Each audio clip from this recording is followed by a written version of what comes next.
Hello बच्चों, let's see the question. Which of the following order is incorrect against indicated properties. Orders दिए हुए हैं कुछ properties के, उसके अकॉर्डिंग हमें इनकरेक्ट बताना है. कौन सा ऑर्डर इनकरेक्ट होगा? फर्स्ट है कोवेलेंट करेक्टर, और यहाँ पर कोवेलेंट करेक्टर मरकरी के कोवेलेंट करेक्टर्स दिए हुए हैं. सबसे ज्यादा कोवेलेंट करेक्टर आयोडीन में बता रखा है, फिर ब्रोमाइड, फिर क्लोराइड, फिर फ्लोराइड के अंदर. सोलिबिलिटी इन वाटर, बेरिलियम ऑक्सिलेटो की सोलिडिटी सबसे ज्यादा बता रखी है, फिर बेरियम कार्बोनेट की, फिर strontium oxalate, beryllium oxalate, barium oxalate, strontium oxalate and calcium oxalate ion की. सी है मेल्टिंग पॉइंट बता रखा है, AlCl3 का सबसे ज्यादा बता रखा है, फिर MgCl2 का और फिर NaCl का. डी है dipole movement, and dipole movement है CF4 का इक्वल है SiH4 से. तो सोल्व करते हैं. फर्स्ट देखते हैं हम कोवेलेंट करेक्टर के बारे में. ए इज कोवेलेंट करेक्टर, और कोवेलेंट करेक्टर के बारे में पूछे देखे तो हम जो small cation and large anion, small cation and large anion, तो उसके अंदर पोलराइजेशन क्या होगा? ज्यादा होगा. पोलराइजेशन ज्यादा होगा तो उसके अंदर कोवेलेंट करेक्टर है वो क्या होंगे?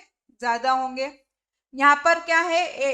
केटायन कॉमन है. एनायन के बारे में देखें तो I- की साइज सबसे ज्यादा होती है, फिर Br- की, फिर Cl- की और A- की. तो लार्ज एनायन होना चाहिए. तो लार्ज एनायन होगा तो यही ऑर्डर होगा रेडियस का, और यही ऑर्डर होगा कोवेलेंट करेक्टर का भी. तो आयोडीन वाले कंपाउंड का कोवेलेंट करेक्टर ज्यादा होगा, फिर ब्रोमाइड का, फिर क्लोराइड का, फिर फ्लोराइड का. तो ये ऑप्शन क्या है हमारा? करेक्ट है.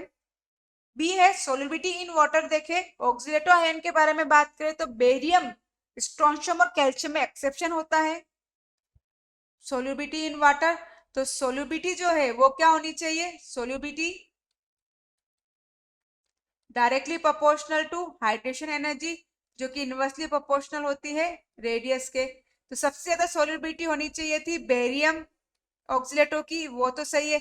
लेकिन उसके बाद जो है बेरियम, स्ट्रोंशियम एंड कैल्शियम में जो है यहाँ पर क्या होता है? एक्सेप्शन होता है. और बेरियम की सोलिबिलिटी क्या होती है? सबसे ज्यादा हो जाती है स्ट्रोंशियम और कैल्शियम से भी.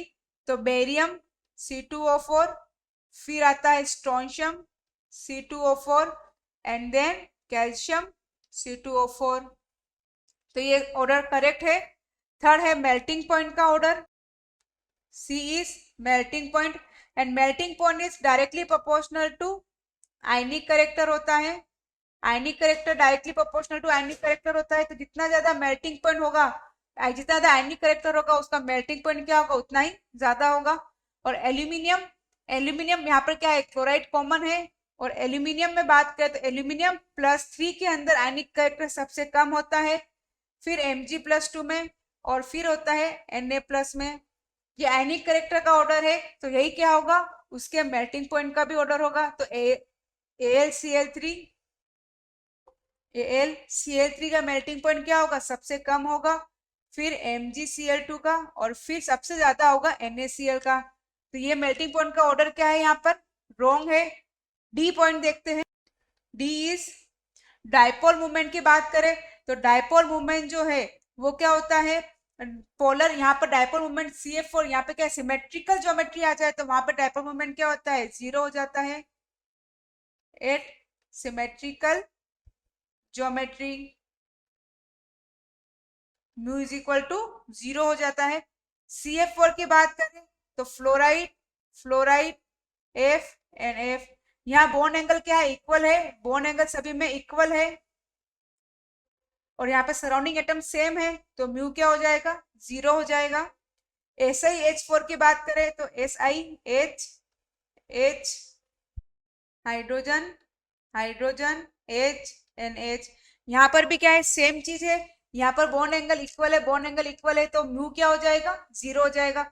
तो दोनों का ही म्यू क्या है? 0 है. तो इसका मतलब दोनों क्या है? इक्वल है. तो ये स्टेटमेंट भी क्या हुआ? डी स्टेटमेंट हमारा करेक्ट हुआ. हमें इनकरेक्ट स्टेटमेंट पूछा था, तो इनकरेक्ट स्टेटमेंट होगा कि मेल्टिंग पॉइंट जो है वो क्या है? इनकरेक्ट है. Option C is correct. I hope you will understood. Thank you. Best of luck.